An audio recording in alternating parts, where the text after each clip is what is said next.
High বন্ধুরা, এই দেখো আমার হাতে কি বলতো, একটা কাঁচি। কাঁচিতে কি করবো জানো? একজনের চুল কাটবো।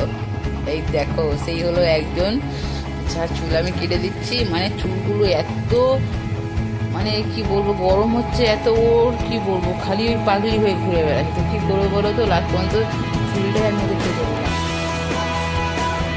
আর এখন প্রচণ্ড গরম পড়ছে, আর যতবার চুলটা বেঁধে দিই ততবারই দেখি পাগলি হয়ে ঘুরে বেড়াচ্ছে। তাই জন্য ভাবছি যে চুলটা কেটে দেবো। তাই বসে বললাম চুল কাটার জন্য। দেখো, মানে ও প্রথম প্রথম তো মানে বলছিল যে কাটবো না কাটবো না, তারপরে বললো যে হ্যাঁ আমার খুব গরম হচ্ছে মা, তুমি কেটে দাও।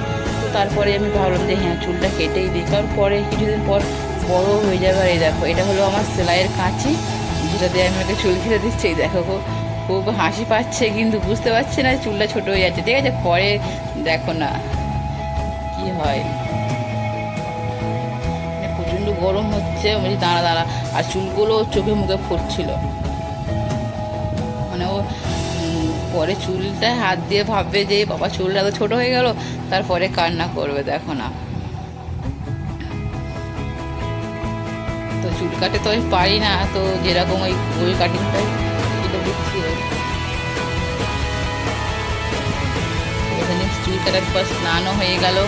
তারপর দেখাবো তোমাদের ফাইনাল লুকটা কেমন হয়েছে, তোমরা কমেন্ট করে জানিও। স্নান করা হয়ে গেছে, এই দেখো ওর ফাইনাল লুকটা। বন্ধুরা কেমন হয়েছে জানিও। টাটা।